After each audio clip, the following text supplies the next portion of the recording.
Good morning. I would like to thank the invitation to MEIDEL, the Union of Portuguese Judges, and I greet everyone here.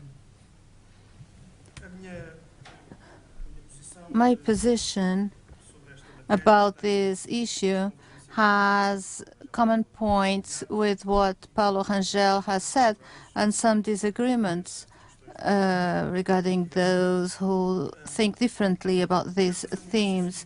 I would like to do a brief exercise to give you the context and political evolution of what is at stake following the scheme that Paulo Rangel put forward. Basically, everything is said, so I will only add something to what Paulo has said. The references to the rule of law regarding the constitution of the post-European Union war are strong.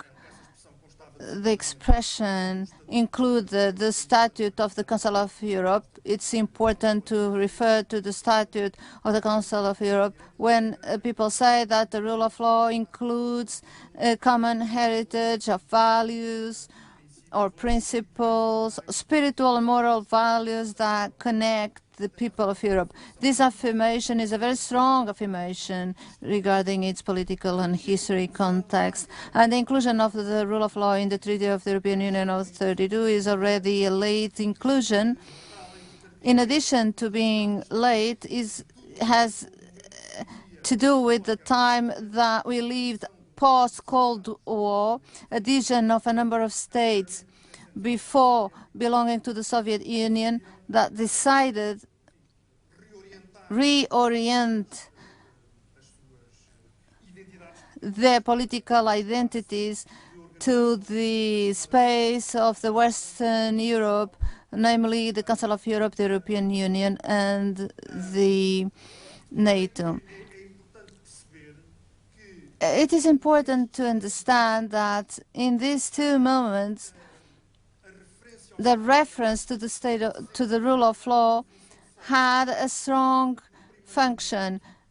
Firstly, in the Statute of the Council of Europe, to affirm a political identity as opposed to the Soviet bloc. In 1992, it was also a strong affirmation, because there was a determination, which I will not judge, but there was a determination to bring the European and Monetary Union to include the financial section by a political union that had at the basis certain values and principles, among which the principle of the rule of law, democracy and rule of law. Strong affirmations, therefore. So history, we draw contextual strength to these principles within the European framework. It withdraw, firstly, the affirmation present in the Council of Europe, including the Soviet Union, or the Soviet space, or zone, with strength of combat, and became an affirmation of orientation in principle of inclusion. It was an important wave of states that joined the Council of Europe, but without a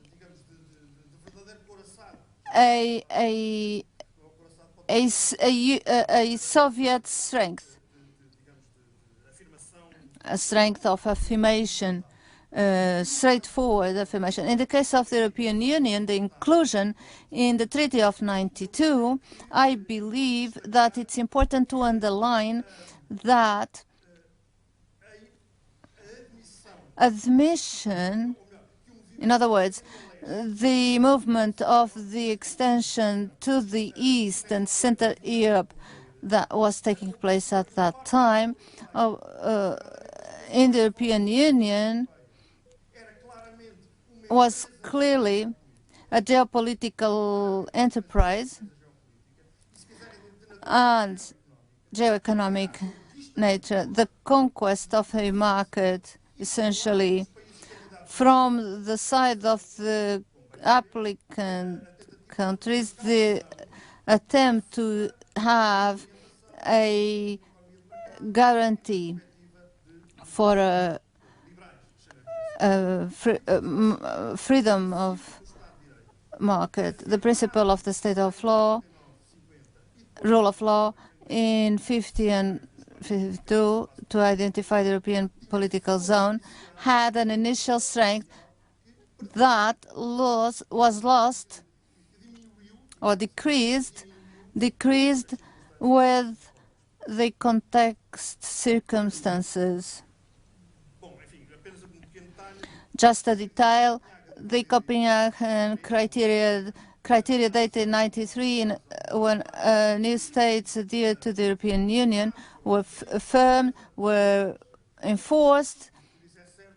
It's true, but however, I believe that I can say, it's my personal opinion, nothing but that, they were formal and not substantial as criteria to assess the nature of the adhering countries. I don't know if it's risky to say that the rule of law during the 90s and during the first decade of the 20th century didn't have the demand to comply with the principle of the rule of law, and during the 90s and during the first decade of the 20th century didn't have a centrality, a true centrality in the life of the European Union. In other words, yes, it had, but only from the perspective of the relation between the European Union and the external periphery. Just to be clear, had a centrality, yes, in the relation with the European Union, with the countries with the cooperation for development covered by the UNDED agreements and then Cotonou agreements and ACP countries. In there was a strong affirmation, a strong demand, followed by a policy of conditionality, and that didn't happen with the closer neighboring relations, namely with the countries that were about to join the European Union. So we are at a very important time. And in here, I have a different opinion in here regarding what Paulo Rangel has said. We certainly agree, both of us and many of you as well, that the conditionality is above everything else an instrument of power. It's imposed by some on others, by the ones with power to impose the conditionality on others. I don't think anyone doubts that. And then we may like or dislike the political direction, but it is an instrument of power in the relation, to simplify, between Brussels and the Portuguese-speaking countries. It was clear, with results that were really behind what regarding what we could demand. So the demand of enforcing the principle of good governance of the rule of law, when followed with a conditionality tool, is looked in an easily victimizing authoritarian states. It's easy to label it as a tool of power. So the situation is this one. Secondly, just to say the following. It's no use to repeat what Paulo Rangel has said so accurately. The indication of the action frameworks, the way, how the European Union acts regarding the principle of the rule of law.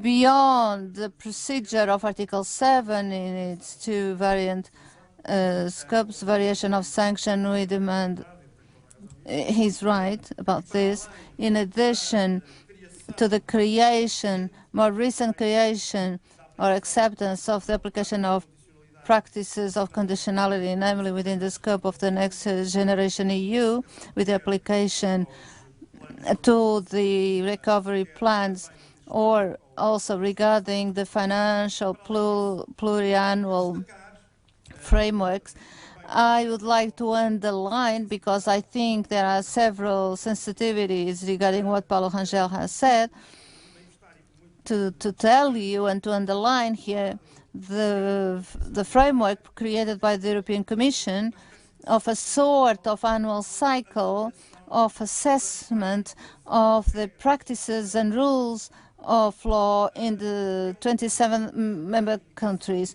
It is a mechanism that has that dimension, the fact-finding, to identify problems, to identification of solutions in a logic of articulation between an analyzed state and the several states and the European Commission, in addition to other relevant players such as the Commission of Venice, the Council of Europe, which is the agency for the fundamental rights, and all the institutions that can here intervene. And I end with just an observation, a personal opinion, so to say, about the perspectives regarding future action. I fully agree with Paulo Rangel regarding the need and the convenience and coherence that we demand from the European Union, so as to use the expression he used, to bring the states under stress, to take them from a condition of blockage into a position of accountability. This is important, in my opinion, and should be done. Now, what is the best way to do it, is the question. I tend to think that an important step for that to happen, and I am fully in agreement with the Paulo Rangel approach, to create a unique mechanism, an integrated single mechanism, avoiding duplications, because this is increasing within the European zone and the Council of Europe. Most countries belong to both organizations, and it becomes repetition. To avoid duplications and to avoid redundancies, and to create what the European movement names a democracy watchdog. This is important because we are all in agreement about this, I think. A single entity, one single mechanism to make evaluations or assessments in line with what the European Commission put in practice over the last years. It is fact-finding every year that then goes through a dialogue between the European Commission and each member state, as it happens in the report of 2020 and will happen in the next ones, and recommendations that are subject to an intense dialogue. And also Article 7 with the preventive approach. The step I don't take, and I forgot to say something, it seems very important that in this domain the European Union adopts in a very clear, express and firm way a peer review mechanism. Because according to the Paulo Rangel perspective, in the logic to create strength, pressure, and to isolate states, they need to be isolated in this regard, and we all agree, I think. And I would say then, to finish, I already have many questions regarding the injection of a conditionality system in this regard. It is really bad from the political point of view, because it is really the most appealing one by the authoritarian elite to victimize themselves before the people. It is, we know things work like that in this situation or in other situations. It's not a daily practice, but it is quite a practice that is often takes place.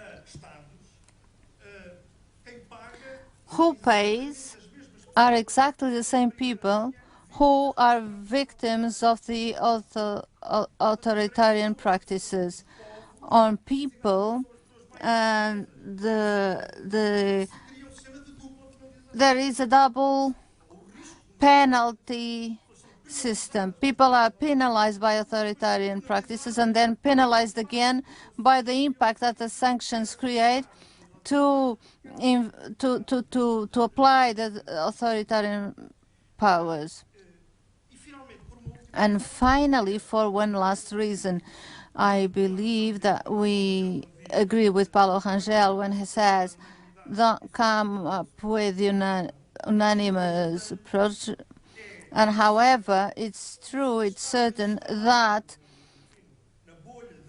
in the bubble of the debate about this subject, there are a number of situations in order to decrease the obstacles for a strong action in mechanism of sanctionation, to give more muscle to the Article 7 in the sanction section, more opinions by decreasing obstacles, to put away that bizarre thing, the blockage minorities. So withdrawing the few moments when there is a forced majority or unanimous